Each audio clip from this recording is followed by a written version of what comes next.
Okay, TB Nation, it's time to talk about Bill Burr. Now, a lot of people have been talking about Bill lately after his non-controversial take on the LA fires, with some claiming he's just another Hollywood phony. Well, what if I told you that's exactly what Bill wants you to think? But why? Well, to understand, you have to go all the way back to before Bill was in comedy. You see, back in the early 90s, Bill Burr and Dane Cook were the drummer and bassist for the rap rock group Zebrahead. Now, before Zebrahead was the beloved and still well-known band with 13 full-length releases they are today, they were a struggling band like any other. And eventually, Bill and Dane got tired of waiting for success and quit the music group to jump on the stand-up bandwagon. Well, a year later, Bill and Dane remained struggling stand-ups, while Zebrahead became 1999's most celebrated artist on the Tony Hawk Pro Skater 1 soundtrack. Well, if you're anything like me, you saw Bill Burr on Comedy Central for years and years, and then one day he was finally deemed famous. And while some say he clearly worked his way to the top, I saw something more sinister. You see, Bill Burr has always pitched himself to us as a no BS Boston boy who tells it like it is. But I found these immigration documents proving that Bill didn't even live in America until he was 24 years old. You see, Bill Burr's real name is William Frederick Burr,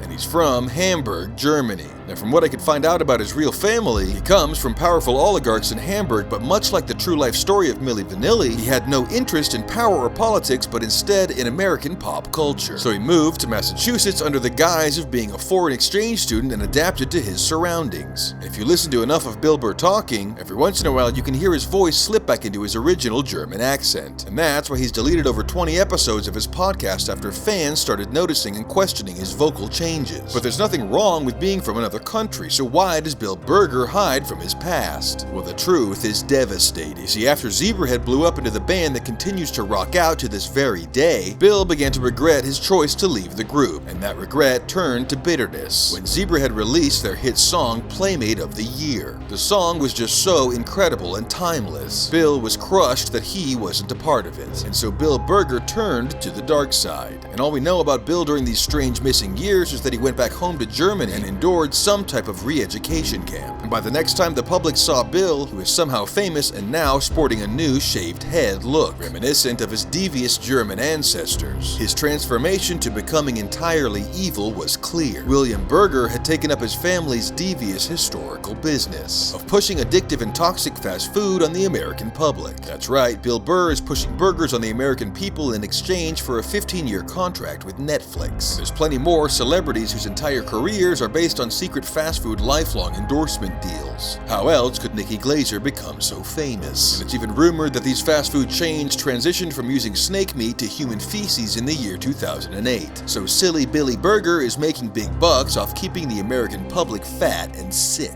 On top of that, Bill's been linked to the Red Rebellion, the dangerous group of terrorist redheads hell-bent on revenge for their portrayal in TV and film. The Red Rebellion has even been accused of starting the tragic LA fires. And there's even more strange things about Bill, like how he's gotten back into drumming and started a band called Horseface, or his brutal assault on Jerry Seinfeld at the SNL 50th reunion after party. But we'll have to save that for another time. Bill Burr, aka William Frederick Burr, you're a total bitch.